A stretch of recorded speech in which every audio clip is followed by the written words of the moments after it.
Yo, yo, yo, what's going on out there, fight world? This your boy Money back with another one, fam. And this one here is on two big dogs in this fight game. We have Terrence T-Bug Crawford, the three-division world champion, the former undisputed 140-pound champion. Now he's the current undisputed welterweight world champion. Then we have Errol the True Spence Jr., the former WBC, IBF, and Super WBA unified world champion that's now at 154 pounds and ready to start his new chapter at 154 pounds.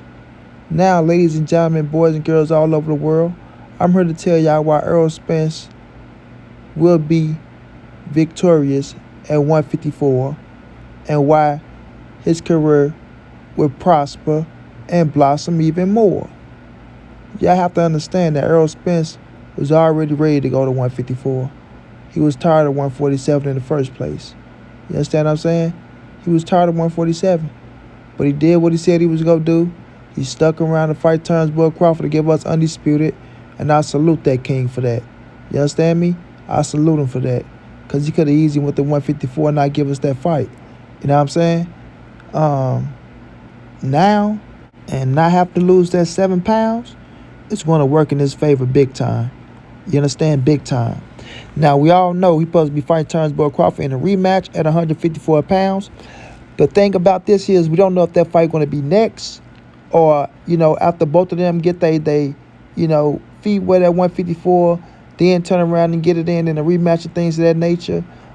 Terrence Crawford look like he got a few other things on his plate now. He's saying he want to fight Canelo at 168. He want to fight, if Jamel Charlo victorious, he'll fight Jamel Charlo at 168. He want to be 3-time undisputed and things of that nature, which it sound good. You know what I mean? It sound good. But you talking about jumping your ass up to 168 pounds, you better sit down and rethink that shit. You understand? You better sit down and rethink that shit. Like I said, he on an all-time high right now. So, people going to bring up this fighter and that fighter and what you think about this fight and what you think about that fight, and you go entertain it. But in all reality, that shit probably don't happen with him. So, at 154 with Errol Spence, we know for a fact that that wasn't the best Errol Spence that we've seen in the ring against Turnbull Crawford. We all know that he's better than that. But the thing is, everyone is going to be watching.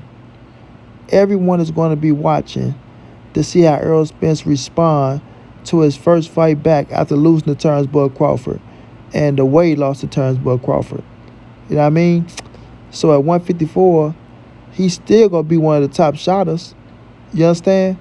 And this pay-per-view might be close to him and Turnbull Crawford pay-per-view, depending on who he fight. Because everybody love a great comeback story. But like I said, everybody want to see is that the same Errol Spence that's going to be in the ring on his comeback that was in the ring with Turnbull Crawford? And has he lost a step? You already got a lot of people saying, man, Errol need to retire. You got a lot of people saying he's done, he washed up. A lot of people saying he'll never be the same. Y'all know how that boxing talk shit go, man. After somebody take that first loss, everybody become an expert. Everybody become a doctor. Everybody want to now tell you what to do with your career that you've been doing your entire life, living out your dreams, making money to feed your family. And they watch you.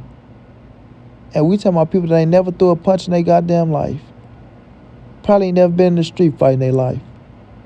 But they telling you to hang up your career after one loss. You understand? So, those same people that talked all that shit gonna be the same people tuning in to see if he's the same Errol Spence. You understand? And once he proved their ass wrong and show them that, listen, I am still a big dog, I'm still a bad motherfucker with these hands, and that my career will continue until I want to retire, you gonna see his superstardom even rise even more. You feel me? His superstardom is gonna rise even more. You gotta understand, Errol Spence, his hardcore fan base is loyal to the soil. Is loyal to the soil. And there's nothing nobody can do to take that away. You feel me? We see how the Canelo Alvarez train goes, right? Canelo lose, fan base still stay right there. Next fight, still doing numbers. You know what I'm saying? I think the same would happen with Floyd, even though Floyd had a lot of haters. But I think Errol got a lot of real love, a lot of genuine love out there. So his 154-pound career is going to still be like he was at 147. You know what I mean? Because I know I can't wait to see him back in the ring. You feel me? And I know a lot of Errol Spence fans out there can't wait to see him back in the ring because they want to see him get back in the win column. And not only that, see him become a world champ once again, because he will be a world champ once again. Errol will be a 2-division world champion next year. I don't know if he'll get a championship out this year, but next year, Errol Spence will be a 2-division world champion. Because you best believe that he's going to work his ass off and that he's going to come back stronger than ever. Errol Spence is one of the most mentally tough fighters in the game today. You understand? One of the most mentally tough fighters in the game today. And you best believe he ain't going out like that. You feel me? He ain't going out like that. So his next opponent is in trouble. I'm going to say it again.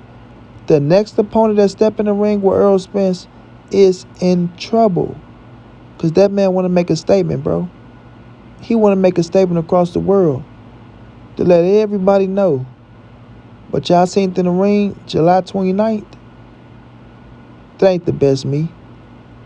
You feel me? Now, Errol ain't making no excuse. He didn't make not one excuse. So I don't want to hear nobody say no bullshit. That man didn't make not one excuse. He took that shit on the chin like a man. You know what I'm saying? Like a man. But that's not the best Errol Spence. You feel me? And he gonna prove that once he step back in that square circle. Finna work his ass off, bro. About to work his ass off to get back in that gym to show people who he really is. Now, some people just haters and trolls, and they gonna say what they say.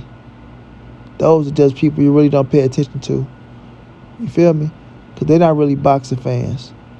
They just got their favorite fighters or a favorite fighter, or they just a hater of a fighter because of their fan base.